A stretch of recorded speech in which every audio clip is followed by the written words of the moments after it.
Don't be alarmed. The quasi-shimmering light before you is a trans-dimensional gateway to other worlds, other voices, other thoughts, and other realities. Up feels like down, and down feels like the number 7 on a Wednesday morning. Don't worry. That quivering, blood-boiling sensation under your eyebrows is all a part of the charm. Welcome to the PCC Multiverse. And we're back with another episode of the Pop Culture Cosmos and PCC Multiverse. It's Gerald Glassford. Thanks so much again for joining us.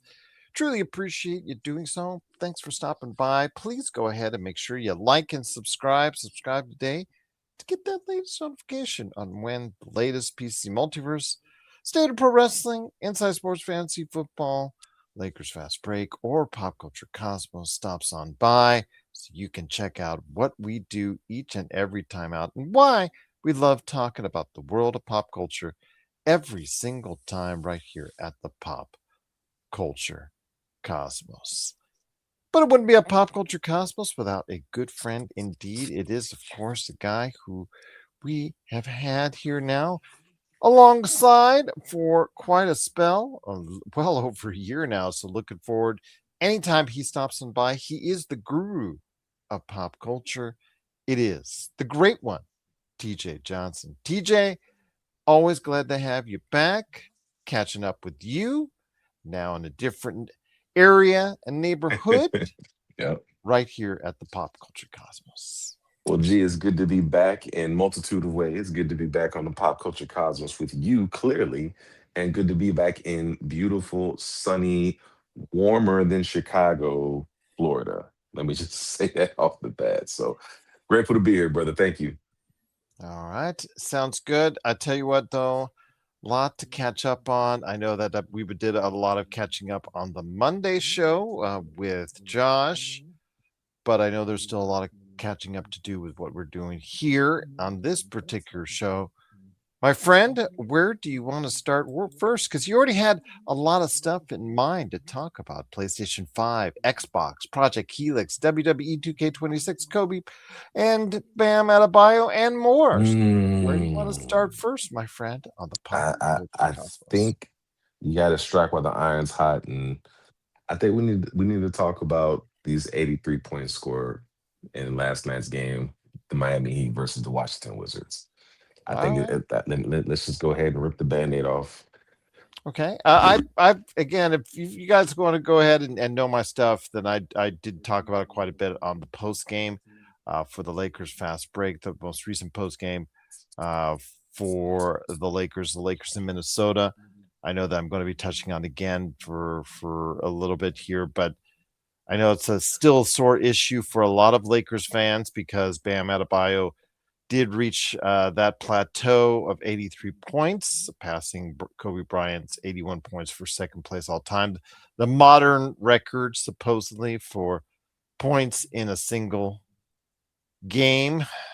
So with that, I know that a lot of the criticisms that are abound, not just from me, not just from Lakers fans, just regular media in general, are about how he incorporated that. He did have, I guess, a lot of help in doing so. I'm sure to an extent there's some stat padding with Wilt's 100. I'm sure there's stat padding you could say at times, maybe even for Kobe's 81. But this, I think, goes beyond that. But again, as I said before, I have a bias. As a Lakers fan, I have a bias on which I think is better between Kobe's or Bam's record as far as is concerned. Your thoughts, my friend, because I know you're very angered and up in arms about it.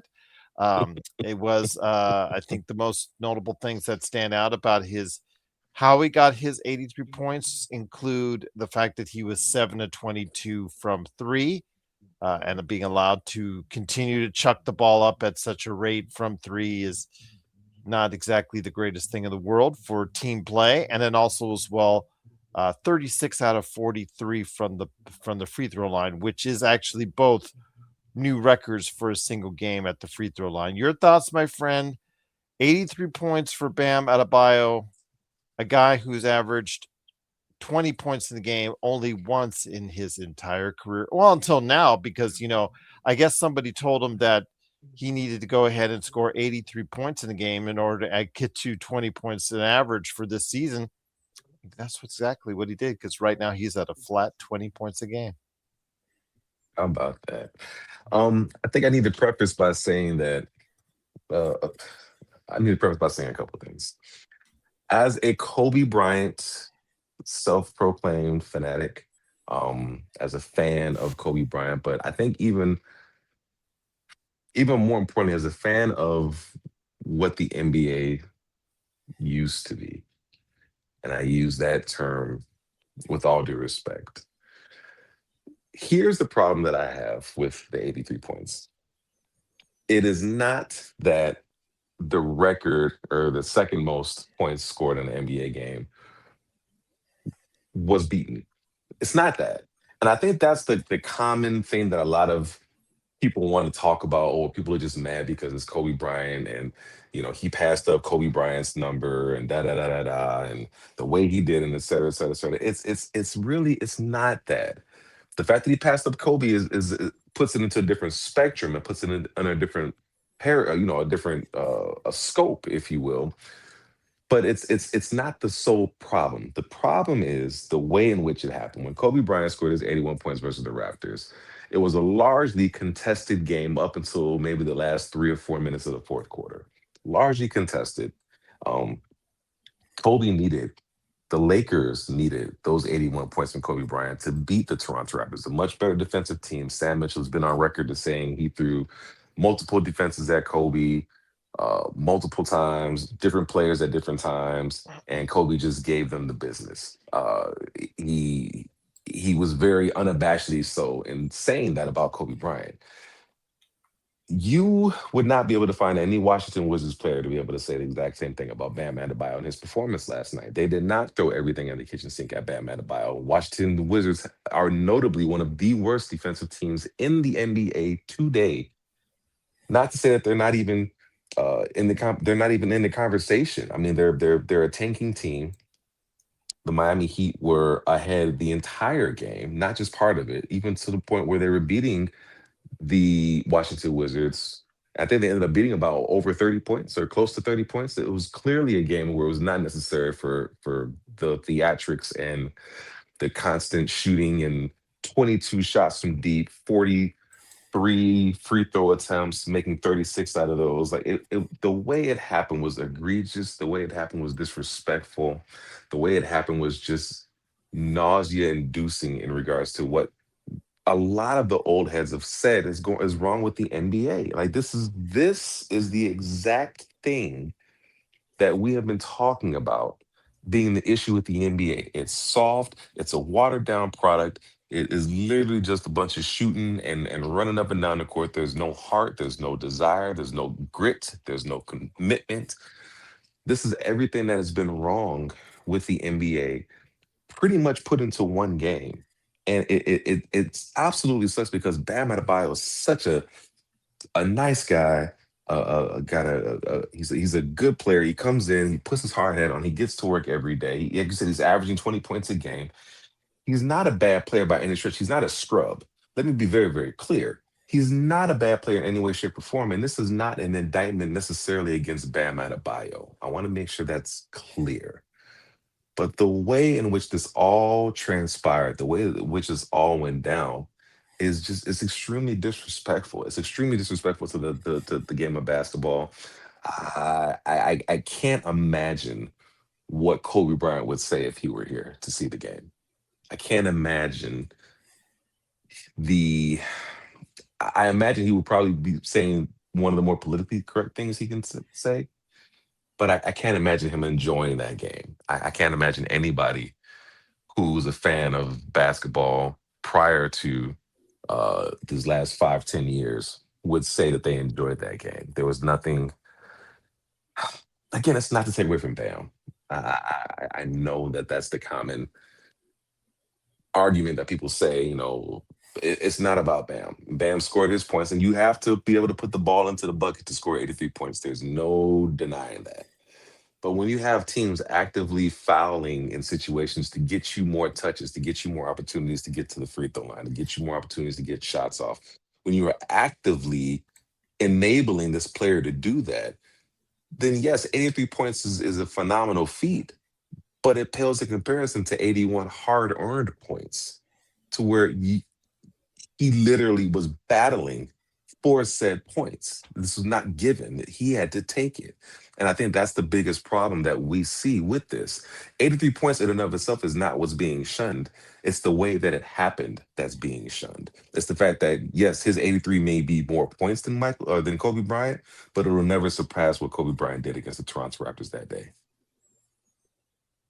I will just say that again, as someone who has a bias in this situation, I said this already on the air. I'm not the best person to ask because I'm going to tell you Kobe Bryant 10 times out of 10 that this game I don't that think Bam anybody's going to Adebayo fight you on has. that, G.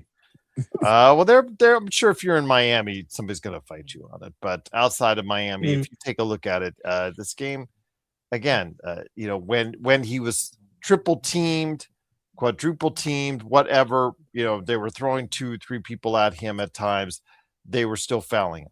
And at what point do you just do not let him have the ball? Ball denial can be a key, but you still kept letting him get the ball time in, time again. And the refs just calling foul after foul. And then also on the other end, Miami intentionally taking fouls so that they can get him the ball a lot sooner. It was absolutely a farce to the way you play basketball, the way you're supposed to play basketball, competitive basketball. It was absolutely just ridiculous in that final quarter. And it's just a shame because, again, it puts a bad light on what should have been a great achievement for him. And that as far as him being able to go ahead and have one of the greatest single performing games of all time, but there's just now so much added onto it. And as someone who covers a team daily that has a lot of people trying to put an asterisk on a championship they won, a lot of people are going to try and put an asterisk on this game for a long time to come as well. Absolutely. And I think the problem with said asterisk on this is that it's still going to go down in the record books as 83 points scored in a professional NBA basketball game. And I don't hate that. What I strongly despise, again, as we said, is the way in which it happened, is the fact that it happened to Bam Adebayo, who, like you said, should be able to enjoy this moment, should be able to enjoy this being put in the record books alongside Kobe Bryant. I mean, who would have ever thought that you'd put Bam Adebayo and Kobe Bryant in the same sentence for the most points scored in an NBA game, period? It seemed unfathomable up until last night. There's nobody that would have told you that they had Bam Adebayo scoring that many points on their bingo card, because it'd be a flat out lie. It didn't happen.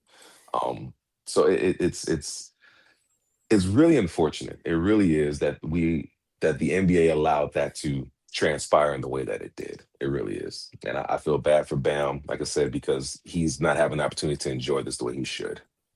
And shame on the refs for 43 free throw attempts, when the most that Michael Jordan, Kobe Bryant, 27, 28 free throw attempts. Even LeBron James has not gotten that many free throw attempts in a single game. It is asinine the amount of things that had to happen in order for this to happen, for this to be achieved.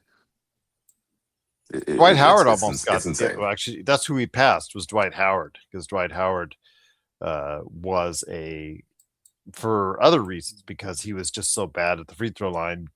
Coaches would often intentionally foul him so that he would miss a shot to go ahead, hack a Dwight, per se, as far as that's concerned. That was an actual coaching thing to make it competitive. But yeah, this today, or that we saw from the 83-point game, was just absolutely egregious. And again, I do not consider it the same kind of achievement that Kobe Bryant had, because like you said, Kobe Bryant needed to give that 81 points, or at least the majority of it, the vast majority of it, because the Lakers game wasn't decided until in the fourth quarter for that game because they were behind Yes.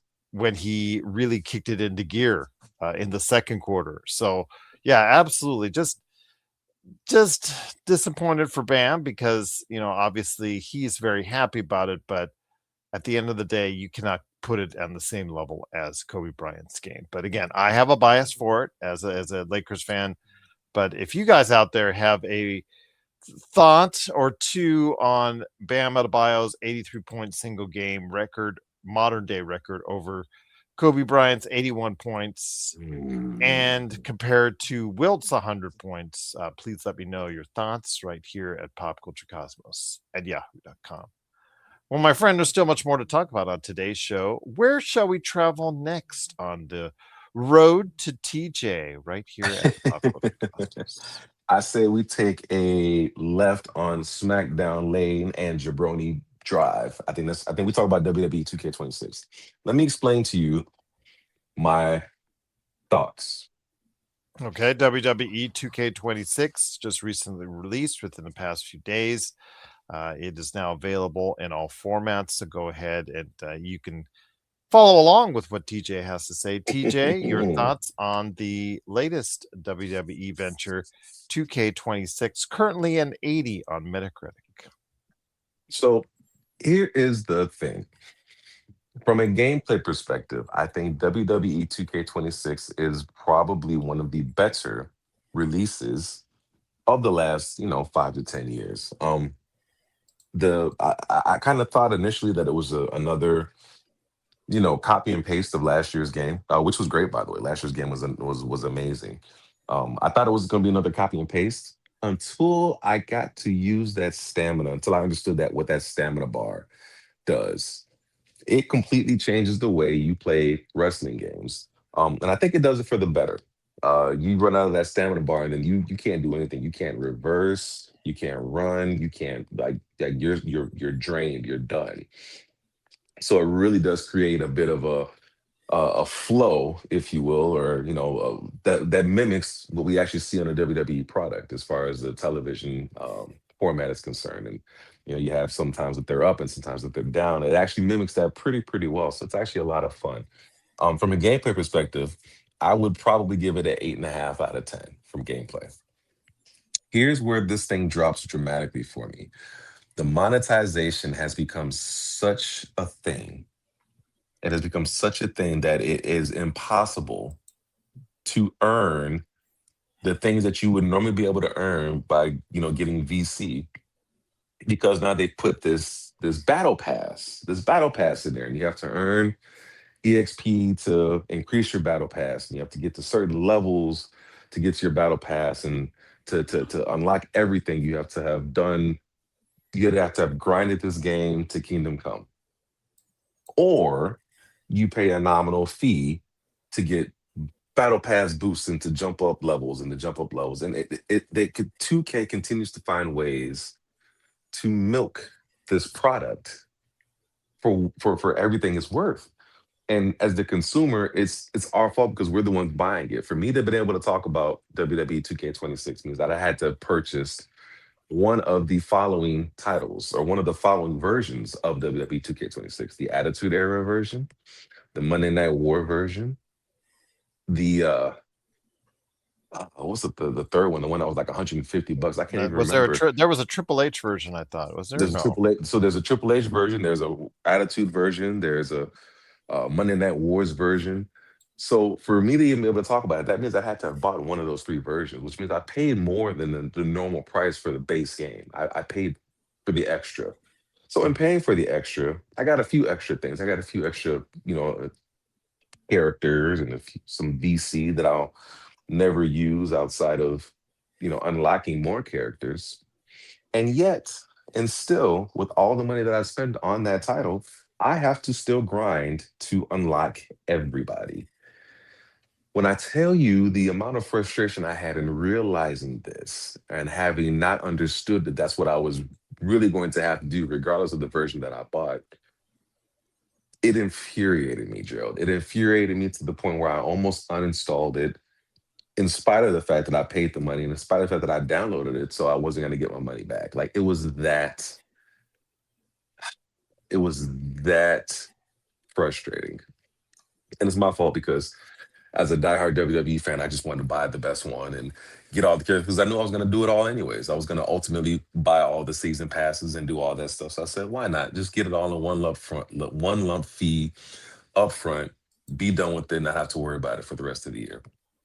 Silly me, because clearly I did not read the fine print. The monetization of the 2K games in particular has been very egregious, and this is just another prime example of greed, greed, and more greed. So, gameplay wise, I think the game was fantastic. But for everything that comes along with it, the grindiness of WWE 2K26 absolutely drops it down to a 7.5, maybe a 7 for me. Like it really is really disheartening to see that this is where we are in this day and age of video gaming. It's quite disappointing, actually. Quite disappointing. Well, I can't say I blame you because with 2K, they have become heavily reliant on microtransactions. They've said this in shareholder meetings and whatnot, that it is a great part of what they do as far as their video games is concerned, which is going to be pretty concerning to me for those who are eagerly anticipating GTA 6 now are on the horizon. I wonder exactly how much it does take out of the gameplay. All this microtransactions. I know I don't buy microtransactions. I just don't. As a rule, I just don't. I buy DLC on occasions. I remember buying the DLC back with Oblivion the first time around. Shivering Isles and doing that. Mm, That's mhm. fine. I have no problems with buying like $15, Yeah. $20 DLC for like for Yes. instance Cyberpunk 2077 when they had their Yes. DLC because it's giving you a ton of Added more value. content. Yes, Yes. I feel a value is concerned, but this is just okay. We're going to give you 60% of what we can actually do for you, but you're going to have to unlock the rest. And that to me, that's the way I feel when I go ahead and I play the games like that, especially these sports games that are just so dependent on it, FIFA and in the 2K games and things of that nature, where it's just so, like you said, so grindy. I just don't have the time to grind to go ahead and satisfy their needs as far as trying to unlock everything in order for them to get ahead and me to feel like I'm going ahead and playing a full version of the game. That's I when I go back and I play 2K games from the past before they went to microtransactions, I felt I was getting a more complete experience. Today, when I go into it, I just feel like I'm getting something that it's just not entirely there. Yep. I would agree with you wholeheartedly. I'm getting half of a game that I paid $150 for. That is absolutely insane. Absolutely insane. Ridiculous. Well, if you have thoughts on WWE 2K26, microtransactions and all, please just feel free to let us know. Popculturecosmos at yahoo.com. Well, I think you've obviously released some frustrations when it Oh, comes I'm to not done. I'm not done. Bam This is not a happy, Adebayo and his this is not a 83 happy points. episode. You're not done. Okay, no worries. And then WWE 2K26. In order to release more frustrations, where are we headed to next, my friend? Let's talk about our PlayStation. Let's talk about good That's your old PlayStation. Sony. Oh, Good I have. old Sony. I I know. it lost me on the PS4, so you've got it on the PS5. Let me understand this concept of dynamic pricing, right? Hmm. So recently at a shareholders event or some kind of meeting, whatever, I don't even care. They announced that they were going to start introducing dynamic pricing. Now, if you're not familiar with the term dynamic pricing, what dynamic pricing is essentially they're going to have different prices for different people based on different spending habits, not to exceed a certain amount. So it won't go over over the price they would normally sell it at, but they may not sell it as much of a discount. For instance, I'm someone who purchases the subscription for the year. So I don't do the month to month subscription for Sony. I just do the 1 year, again, the one lump sum. Let's just knock it out so I don't have to worry about it for the year. And a fair amount of my purchases on the Sony PlayStation have been digitally.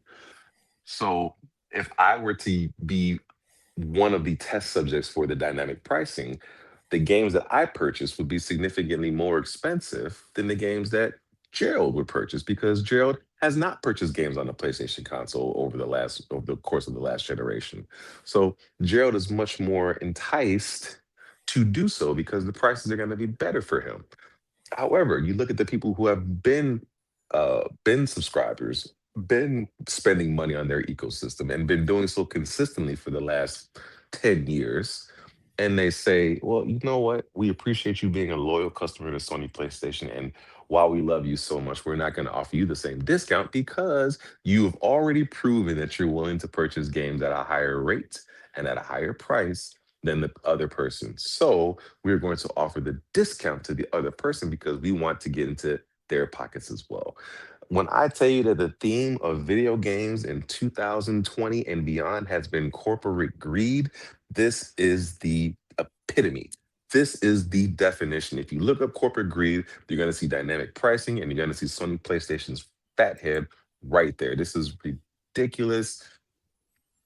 I just don't get it. For someone to have such a hold on the market that Sony has, for them to have such a hold on the gaming community that they have, to still be so desperate and so greedy to be taking advantage of the consumer in this way is just it's a new level of low. Like, at what point is enough enough? At what point do we as the consumers say, we can't keep doing this? We can't keep allowing ourselves to fall victim to this. Like, what more are we supposed to do? We're still in an economy where we're not sure where, our next meals are coming from. And yes, I know we're talking about meals, or we're making a comparison of meals in video games, right? There's no comparison there. You're going to focus on the meals. But the point is, we all work very, very hard for our money. And in a world and an economy where things are getting much harder to obtain and it's costing much more to obtain the things that we would have been obtaining for much cheaper at a later or in years prior, everything is costing more. We're being much more strict in regards to what we're spending our money on. And you tell me that you're going to reward the non-loyal customers by giving them better discounts and better deals than the people who have been consistently putting money into your pockets. Something about that does not inspire loyalty, and something about that just doesn't sit right. And I don't think I'm the only one that feels that way. Now, Sony's even going as far as saying that we are now no longer going to be putting our games on PC platforms, meaning they're not going to be allowing their games to go, from we're no longer going to be seeing Gods of War being able to be played on a PC, or any of the Spider-Man upcoming games, or even the upcoming Wolverine being able to be played on PC, because Sony is now backing up and saying we are no longer going to be releasing our games on multi-platform. We're not going to be releasing them on PC. So if you want to play a PlayStation exclusive game, you will have to get a PlayStation to do so.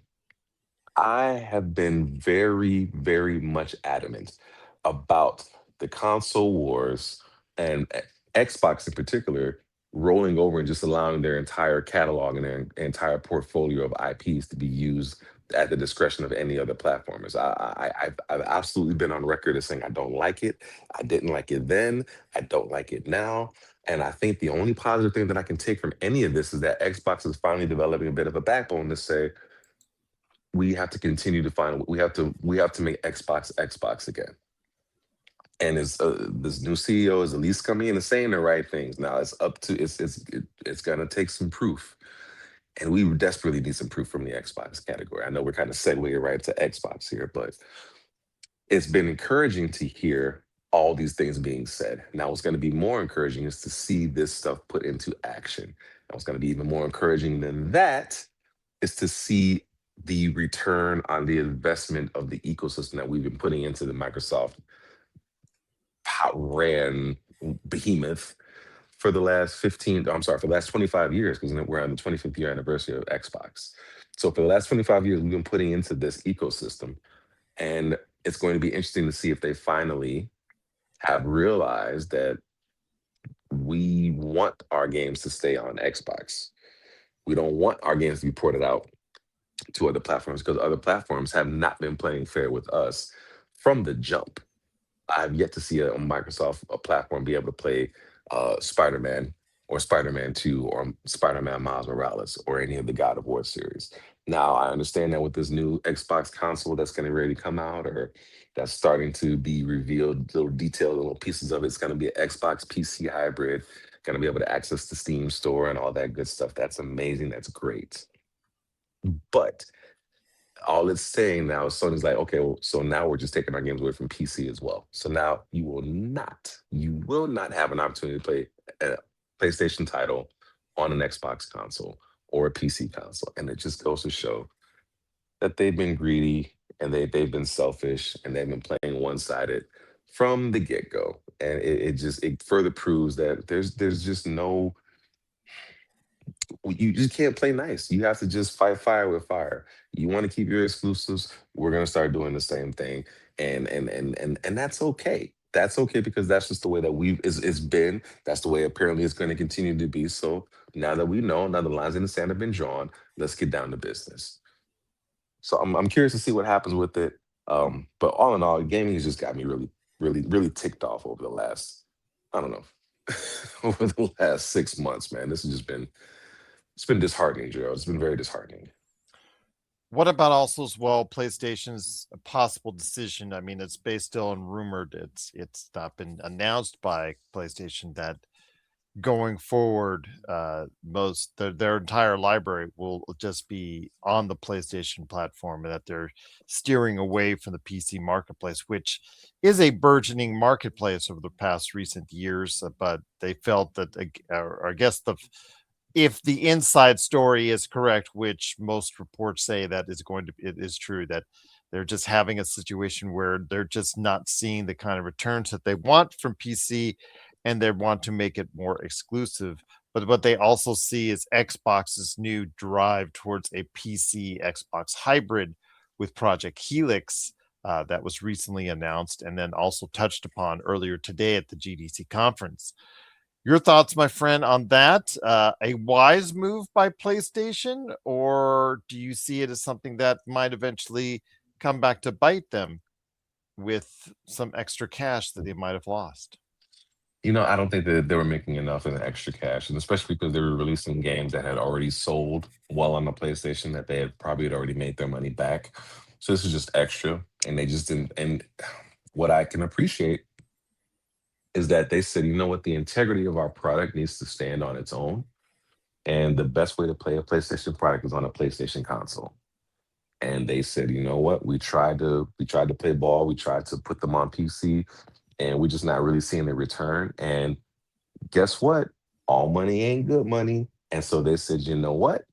I would much rather keep the integrity of PlayStation games and the integrity of PlayStation exclusivity on the PlayStation. We're going to keep it right here. And you know what? I am not mad at them. I'm really not. I'm not mad at them for doing it because I truly do believe that they seen it and they say, you know what, all money ain't good money. I don't want those extra dollars because the integrity of our product is not going to be questioned. It's not going to be compromised. We're going to continue to put out the product that we put out. We're going to continue to make sure that you're going to want to buy a PlayStation console. We're not going to let the Steam marketplace or the Xbox ecosystem come in and take over our market share. We're going to keep PlayStation exclusive. And I wish that Microsoft did the same thing. So I'm hoping that this new CEO or this new chief operating officer or whatever acronym or title that they want to give themselves, the person that's running Xbox now, I hope she is really about that life and is looking at really making Xbox again. We will have to wait and see. But PlayStation, again, I'm just thankful that they're actually putting out games under their banner once again.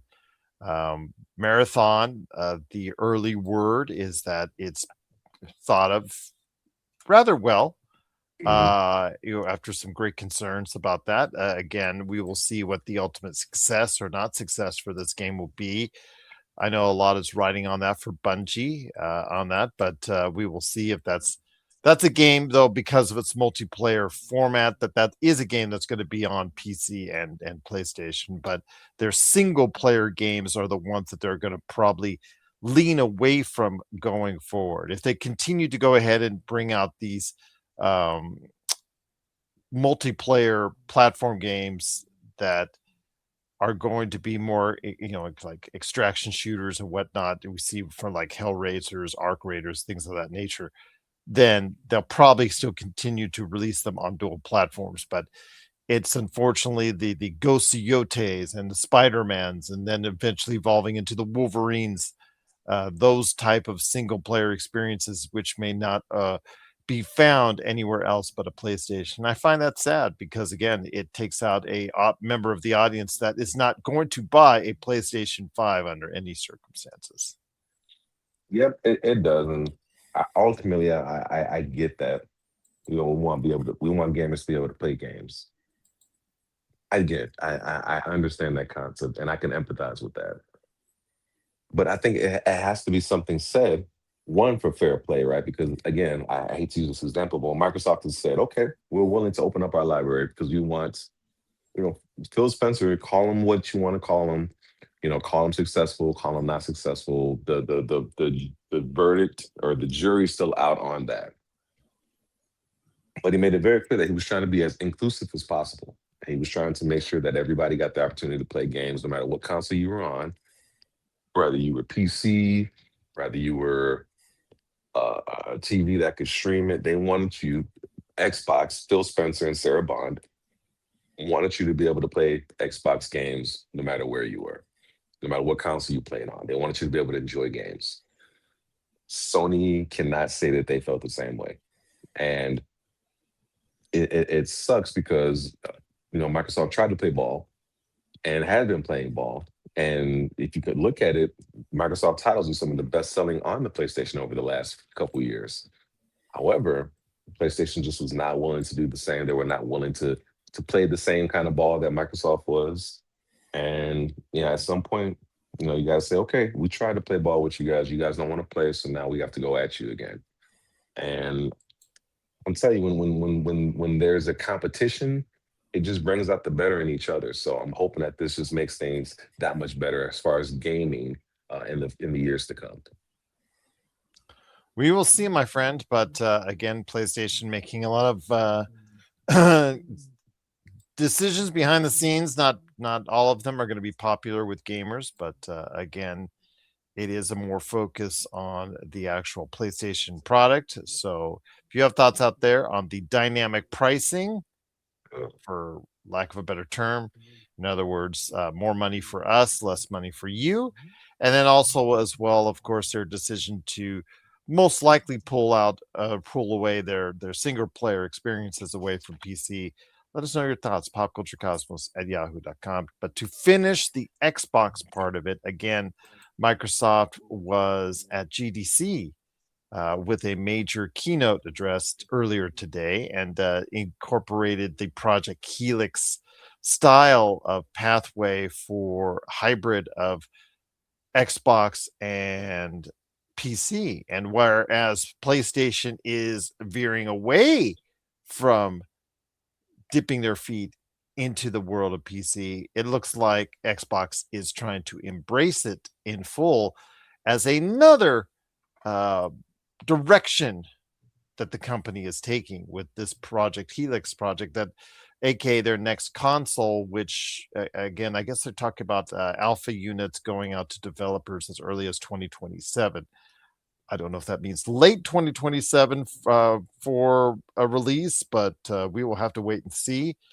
But they're also talking about the experience they have now with the handhelds. Obviously, the handhelds, especially the Rogue Ally X, has done well enough for them to consider now incorporating that into a software edition where you could have immediately go into an Xbox mode from your PC.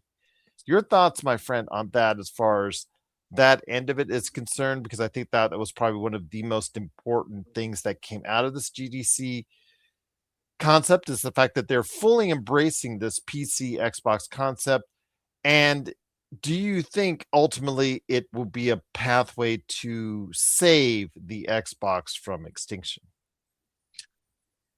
Okay, that's an interesting question. I don't have a problem with them embracing the PC concept because, as far as I'm concerned, Xbox was always just a slimmed down version of the PC, anyways. From being able to, you know, install or download things to the hard drive. I mean, I remember the very first Xbox, I was able to burn audio into the Xbox to play them in Project Gotham Racing. So as far as I'm concerned, this has always been what the Xbox has been. They're just now actually embracing it, and for the better, as far as I'm concerned. It's not going to hurt them. Now, in regards to the second part of this, I think that when Xbox went with this whole philosophy on everything is an Xbox, and we kind of touched upon it a little bit earlier, and they played this card of really kind of diluting what it means to be Xbox, what that looks like, and how, being an Xbox consumer is is tailored for us, it's tailored for them. That whole concept really took away from the Xbox and its identity, its brand identity, who it is, what it wants to do. Does it want to be the Netflix of gaming? Do they want to continue to be a console gamer? Where are they going? I think I think with the direction, especially from some of the things that we've been hearing from the GDC, as far as them really trying to embrace the Xbox brand and look back at these 25 years and really find ways to incorporate all 25 years of Xbox gaming into the future of Xbox. I think they're really trying to lean back into saying, okay, we are Xbox. This is who we are. This is what we are. Allow me to reintroduce myself. To quote the great Jay Z, allow me to reintroduce myself. So Oh, you mean I'm like to quote the billionaire? Great. oh, James. of Yes. course, Mr. Sean Carter.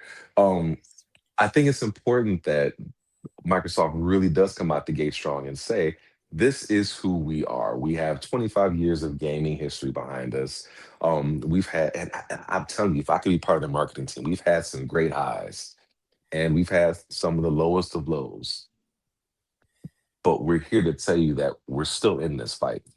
And if that means that we have to take some hits along the way to earn your trust back, that's what we're willing to do. I really feel like they have to have this concept of, we hear you, we understand you, and now how do we move you? Like they've got to be able to embrace that. And I think it really does seem like this CEO, or this, again, whatever acronym she is, uh, that she is starting to understand that concept, or at least on paper understands that concept. Now, how they're planning to integrate 25 years of Xbox into this reform, and especially with it's supposed to be coming out later on this month, um, in regards to being able to play some of the old titles or whatever they're going to do. It's going to be interesting to see how they pull this one off. And it's going to be interesting to see exactly what that looks like. Because nostalgia is a beautiful thing, but it's only going to give us a little bit. It's only going to give Microsoft a little bit of good grace for a little bit of time, right? They're on very, very thin ice, and it's just a matter of time before people turn on them completely. So this may save some face, but they've got a long, long road ahead of them in regards to rebuilding the brand of Xbox, and what that looks like, especially with the hybrid of the Xbox PC now diluting what it means to be an Xbox, maybe even a little bit more. So it's going to be interesting to see, Gerald. I wish I had a definitive, this is what's going to happen. And I feel like you and I on this show, we've been pretty spot on with what our predictions were. And as soon as we started to see some of the writing on the wall, we kind of knew what was coming before it happened. And but this one, I'm not 100% sure. I got to be honest with you, I'm not sure on this. I just wanted to go ahead and add in as far as the conversation at the dinner table for Jay-Z and Beyonce, because they're uh, most recent a part of group in the past year of billionaires. But Jay-Z saying that, by the way, I'm a billionaire. Oh, Beyonce would come and say, you know what? I'm a billionaire too. And Yeah, there you go. So how about that? how about that? How about that indeed? But again, when it comes to Xbox and Project Helix, I got to see this in action. And I Yes. got to see if it's still affordable for consumers before I start jumping. I'm not going to get caught again. Sorry. Um, I have been on the forefront of praising Xbox for a lot of its things, and I got burned ultimately by it because they took my good faith and me touting for years it was the best value in gaming, and they threw it right in my face, and they threw it right in the trash. And I have to see it to believe it. I have to see what they're going to do going forward to make me impressed about it. I have to see it in action before I go ahead and say a whole lot about it, because all sounds nice in concept. It's all sounds nice, and you're embracing the PC community. That's great. That's awesome. Especially when PlayStation isn't. But right now, I think with the console market as a whole, and even with Nintendo Switch 2 ultimately being the successful console of last year, I don't see any of the three console makers to be in a vibrant, healthy mode right now, especially with the way the world economy is, and other factors along with it. I don't see all three of them, beating their chest as far as is concerned, because each of them have issues right now for their future going forward. And when it comes to Xbox and Project Helix, I need to see what the plan is before I go ahead and I jump on board. Now, I still want an Xbox Rogue Ally X. I would still love to have a use for it, and be able to go ahead and take that on the road and be able to use it. That's what I'm still thinking about to this time. But again, jumping on that for $1,000, I'm still kind of wavering on that. Although I've talked to people that have them, that love it, absolutely love the Rogue Ally X. So we'll see on that one. But again, the whole concept of the Xbox Now concept, as far as being able to switch to an Xbox mode from your computer, what is the backward compatibility like? The whole 9 yards of it. I don't know what that looks like. I want to see it before it happens. Yeah, and I think it's fair, and I think that's fair to say that, as a consumer, you have been burned. We have been burned as consumers, and so it makes it very hard to trust again, Gerald. I've loved and I've lost, and I just don't know if I want to love again. I don't know if I want to. I don't know if I want to give my heart again. I've been hurt too much. I'm damaged goods, Gerald. Yes, you and I both, my friend. You and I both.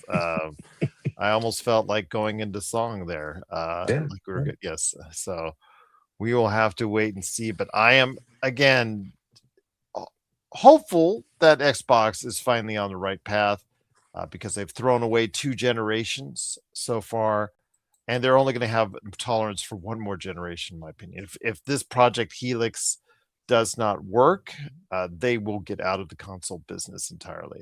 That I'm pretty sure. I'm not going to bet the house on it, but I'm pretty sure that they're going to steer away from it, because it's clear that Microsoft, the word at the top is, you better get your stuff straight before we are going to go continue to provide funding for Xbox going forward. And because you can only lose so many generations before you just say, you know what, I think I'm going to call it a day. Yeah, but I think the bigger question that we need to be willing to ask ourselves is that, what does that success look like? What is it going to take for that console to be considered a win? What is it going to take for Xbox to really bring it back home? And I don't know at this stage if I have any of those answers, because it's been so bad for so long. So I think we as a consumer have to really start to ask those kind of questions, like, what does that look like? What does a successful console from Microsoft look like, and what does it do, and what does it not do, and what does it allow, and what does it not allow? Like, we've got to be willing to understand that. We have to be willing to really dive into what that looks like. And I don't have those answers right now, because it's been so bad for so long. I don't know what success is going to look like for them. I really don't. I think they're going to have I to start putting agree. out really good games. Just put out good games, and let that lead the way. I mean, we're gamers at the end of the day. Let that lead. Let that be the charge that's leading it, because ultimately that's what we want, anyways. Indeed, my friend. Absolutely, indeed. So if you guys have thoughts out there on what's going on with Xbox, please let us know. Pop Culture Cosmos at yahoo.com. Well, my friend, to give everyone an update on what's going on as far as with our contest, the movie and video game contest that we're doing as far as our fantasy league. Basically, the only real thing that we can provide right now is, I mean, I think you and I had Scream 7 on one of our lists as far as it's concerned. It's done okay, although a sharp 73% drop in its second week may not bode well for the list as far as it's concerned. But in the annals of the video game scene, I want to hear your thoughts so far, because Fatal Frame 2 might have to be one you might need to replace, because that has now currently a 74 on Metacritic. But on the good side for you, my friend, you have, of course, Pokemon Pocopia and Resident Evil Requiem at 88 and 89. Yeah, yeah. I mean, look, we can't win them all, G. I'm okay with sacrificing Fatal Frame or Fatal, whatever. I'm okay with sacrificing that. It happens. We got some replacements, so you know what? I'm not concerned. It is too early to freak out. Too early to freak out. I've had too many good wins. I've had some really, really, really good wins as of late. So I'm okay. I'm okay with this. You're not gonna. I'm not scared. This is not me scared. This is just me. Okay. I'm just chilling. One of my alternates is WWE 2k26, and it's an 80. So I don't know if I have to use it, then that tells me I have something that underperformed. For sure. If that's the case. Yeah. So if I have to utilize one of that, or WWE 2k26 as an alternate, we'll have to wait and see. But yeah, Fatal Frame 2 remake 74. Which is kind of disappointing, because actually it was a critically acclaimed game at the time. So yeah, Right now it's Resident Evil, man. Resident Evil is got the world in a chokehold. There's no room for Fatal Fury or Fatal Frame right now. Actually, I think Pocopia is. I know with the success early on of Resident Evil Requiem, and what they announced is 5 million within Yeah. the first couple days, 2-3 days of it. It's absolutely a great success right off the bat. Pokemon Pocopia, according to Nintendo shareholders, they've been told and communicated that Pokemon Pocopia, combining the elements of Pokemon and Animal Crossing, seems to be a great success as well. Yeah, no doubt, no doubt. I mean, two things can be true at the same time. I just think that there's just too much going on right now for people to really. Fatal Frame would be one of those things that come back around later, like a cult classic. I don't think they're too worried about it right now. It's not as mainstream enough to take some of the attention away from the Resident Evils or the Pokemon Pocopias of the world right now. Okay, fair enough. Fair enough. But if you have thoughts on the video game world, please let us know. Popculturecosmos at yahoo.com. But before we head it out, my friend, we do have a few minutes left. Your thoughts? I know that we haven't done a retro review in a while, so going on the Wayback Machine, anything come to mind on your long trip from the Midwest to the East Coast, or right now that you settled back in on the East Coast? Anything come to mind as far as what you may be looking at? You know what? I no. You put me on the spot, Joe. I was not prepared, sir. No worries. I Well, was I not will tell you. prepared. I will tell you, as far as a reviews come out, the movie studio Amazon and MGM finally may have itself a hit, because Project Hail Mary, the advanced reviews have come out for that movie, and it looks like all signs are pointing to be a hit, because it's gotten really strong reviews. I think it was at 79. Oh, it's at 80. It's at 80, which for a movie, the movies are usually critiqued harder than video games on average on Metacritic. So an 80 is a really good score for a movie. Your thoughts? Are you heading out next week to go check out Project Hail Mary? Because I don't know if we'll be actually able to preview this next weekend when it comes out. I'm not. No. You're not? No, I'm not. I'm not. And the reason being is that I'm working all weekend. Number one. Number two is the kids' spring break, so we're gonna be going out of town. So no, I won't be checking out Project Hail Mary. Not next weekend, anyways. Now, if after next weekend. Oh, at Quite some point in possibly. time, then. How about at some point in time? Yeah. Okay. At some point in time, yeah, I do plan on checking it out. Look, I really want the movie industry to succeed, and I have to do my part, and that means going to see movies in the theater. I don't know if this is a movie that really warrants necessarily having to be in the theater to see it, but I want to support. It's part of our, this is part of our DNA. This is part of who we are. It's especially part of who you and I are personally. I enjoy movies. I want movies to succeed. I want to continue being able to take our families to movies and enjoying that time. So I'm all in. So yes, if I have an opportunity to see it, I will go see it. I'm just not. It's just not right now. Well, we will see what happens, but I'm thinking that this could be the first huge hit of the new year. Right now, actually, 2026 sales are exceeding what we're seeing with what we saw last year. So that's a good sign. But I want to hear your thoughts out there. Are you going to go ahead and catch Project Hail Mary? Please let us know your thoughts. popculturecosmos@yahoo.com. Man, I should have gotten Monster Hunter Stories 3 Twist Reflection, man, because that recently came out, and that is an 87. So I'm worried. I'm worried because, especially on the video game end, because you've got that 88 and 89 to start off with, and while I do have GTA and Forza Horizon 6, I'm not at all positive or convinced any of the others will get in the high 80s that I picked. So we will wait and see. But yeah, my friend, it's I don't know. I'm just getting kind of concerned. I'll just leave it at I think that. that's a But fair. That's fair to be concerned. I get it. I get it. man, Monster Hunter. I it's not like the Monster Hunter games you knew, so I was kind of like, I don't know if they're gonna really like this, or the critics are gonna like this or not, because it's not like the traditional Monster Hunter. So I'm like, I don't know. Yeah. But yeah, it looks like they liked it. And for the Fatal Frame 2, it's not great when it's got the same exact score as John Carpenter's Toxic Commando. So yeah, Oh, yeah. That doesn't bode well.